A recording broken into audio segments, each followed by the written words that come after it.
पसीना आ रहा है लेकिन सूख नहीं रहा तो संभल जाइए, क्योंकि यही है चिपचिपे मौसम का सबसे खतरनाक संकेत।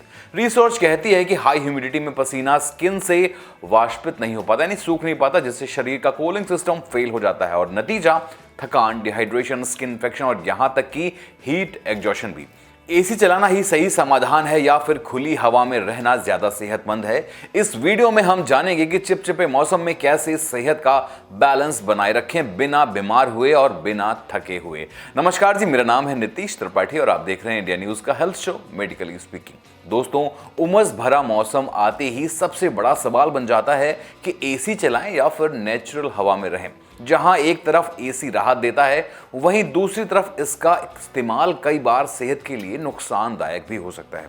दोस्तों, खास तौर पर जब पसीना सूखने का प्रोसेस रुक जाता है और शरीर का टेम्परेचर ठीक से बैलेंस नहीं हो पाता। एसी में ज्यादा देर बैठने से आपकी स्किन और नाक की झिल्ली सूखने लगती। कभी कभी देखा होगा आपने कि आपकी नाक में जो है शुष्क लगने लगती है, आपका स्किन जो है कहीं कहीं व्हाइट हो जाता है, कहीं कहीं आपको इचिंग होने लगती है।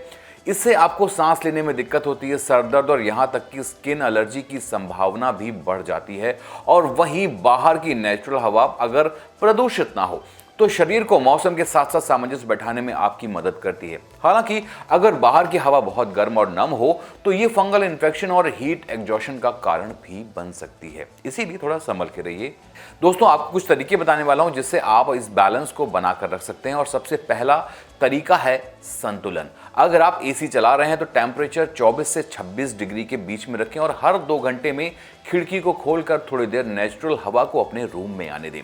इससे कमरे में नमी और ऑक्सीजन का बैलेंस बना रहेगा।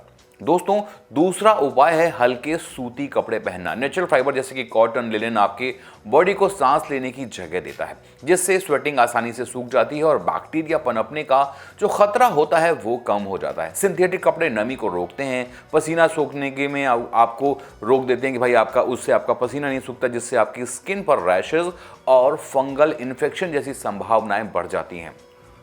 तीसरा तरीका है हाइड्रेशन को प्राथमिकता देना। दोस्तों, पसीने के कारण शरीर से पानी और जरूरी मिनरल्स बाहर निकलते हैं। नारियल पानी, छाछ, नींबू पानी जैसे प्राकृतिक इलेक्ट्रोलाइट ड्रिंक्स जो होते हैं वो इस मौसम में अमृत की तरह काम करते हैं। साथ ही कैफीन और कार्बोनेटेड ड्रिंक्स से आपको बचना चाहिए, क्योंकि ये शरीर को और अधिक हाइड्रेट करने से रोक देते हैं और आपकी बॉडी डिहाइड्रेट हो जाती है।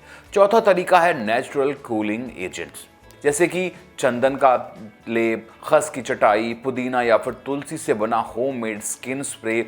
इससे ना सिर्फ बॉडी को ठंडक मिलती है बल्कि स्किन की जलन, खुजली से भी आपको राहत मिल सकती है। पांचवा और सबसे जरूरी तरीका है दोपहर के समय घर से बाहर निकलने से बचना चाहिए। सुबह और शाम का समय यदि जरूरी हो तभी बाहर जाएं और शरीर को कवर करके रखें। सनस्क्रीन जरूर लगाएं, लेकिन हल्के जल आधारित फॉर्मूले वाला, ताकि स्किन बंद ना हो जाए। चिपचिपा मौसम जितना असहज होता है उतना ही सेहत के लिए खतरनाक भी हो सकता है। दोस्तों, अगर सावधानी ना बरती जाए, एसी और नेचुरल हवा दोनों का समझदारी से इस्तेमाल और ऊपर से बताए गए उपचारों को अपनाकर आप इस मौसम में भी हेल्दी और एनर्जेटिक रह सकते हैं। दोस्तों, मनुष्य ने आराम के साधन बनाए हैं प्रकृति, परंतु शरीर की प्रकृति को अब वो पूरी तरह से समझ नहीं पाया है। एसी, कूलर या फिर कृत्रिम हवा, ये सब सुविधाएं तो हैं पर समाधान नहीं है। हेल्दी रहने का मार्ग अब भी वही पुराना है कि प्रकृति के समीप रहें, शरीर की भाषा को समझें और संतुलन बनाकर रखें। चिपचिपा मौसम आपको थका सकता है, पर यदि आप थोड़ा सा ध्यान रखें, थोड़ा सही से रहें, तो यही मौसम आपकी सहन शक्ति को निखार सकता है। तो अगली बार जब उमस से बेचैनी हो जाए तो एक क्षण के लिए रुकिए, गहरी सांस लीजिए और याद रखिए, राहत भीतर नहीं, भीतर के विवेक में छुपी होती है। आपका शरीर आपका पहला मंदिर है, उसे कृत्रिम ठंडक नहीं बल्कि प्राकृतिक समझदारी की आवश्यकता है। आज की जानकारी आपको कैसी लगी हमें कमेंट सेक्शन में जरूर बताइएगा और वीडियो को लाइक शेयर करना बिल्कुल ना भूलें और चैनल को सब्सक्राइब कर लें, ताकि आपकी और आपके अपनों से जुड़ी सेहत की जानकारी मिले आपको सबसे पहले। धन्यवाद।